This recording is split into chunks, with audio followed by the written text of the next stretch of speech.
എന്താണ് പരു? അതെങ്ങനെ നീ അറിഞ്ഞ്? പരുവിന്റെ കേസ് പരിപാടി എന്താണെന്ന്? പരിപാടി എന്താണെന്നാണ്? പരിപാടി ഒന്നുമില്ലെന്ന്. ഞായറാഴ്ചയല്ലേ, ഞാനപ്പോ ഇങ്ങനെ പോസ്റ്റ് അടിച്ചിരിക്കുകയായിരുന്നു. ചെറുതടിച്ചാലാ? ചെറുതടിച്ചാ കൊള്ളാതുണ്ട്, പക്ഷെ പൈസ ഇല്ലെന്ന്. പൈസ എന്ന് നോക്കട്ടത്. ഞാൻ റെഡിയാക്കിട്ട് വരാം. സെറ്റ്. ഞാൻ അപ്പൊ എല്ലാം സെറ്റാക്കി വെക്കാം. Few moments later. കാനായിലെ കല്യാണ ക്ലാസ് എടു.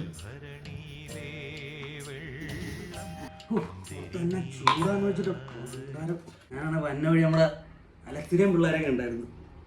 അമ്മമാർക്കൊന്നും ഇല്ലെന്നൊക്കെ പറഞ്ഞു. ഞാനപ്പോൾ വിളിച്ചിട്ടുണ്ട് ഇങ്ങോട്ട്, എല്ലാവരും വരട്ടെ, അവർക്ക് അടിച്ച് മറിയായത്. ഇല്ല, നീ അടിക്കുന്നു, അടിച്ച് ചാർജാവ്. ഞാൻ അപ്പോൾ അമ്മമാരൊക്കെ വരുമ്പോൾ നമുക്ക് എല്ലാവർക്കും ഒരുമിച്ച് അങ്ങ് അടിക്കാമല്ലോ. അടിക്കുന്നത് നിങ്ങളെല്ലാവരും അടിക്കണം, അതാണ് എനിക്ക് വേണ്ടത്. ഞാൻ അവന്മാരെ ഒന്ന് വിളിച്ചു നോക്കട്ടെ.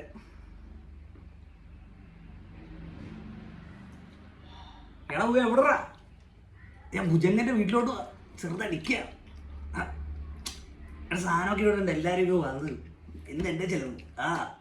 വിസ്മയത്തിൽ മുഴുകി ലോകരന്ന്, വിസ്മൃതിയിൽ തുടരും ലോകമെന്ന് മഹിമ കാട്ടി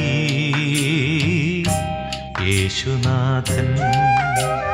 കാനായിലെ കല്യാണ നാളിൽ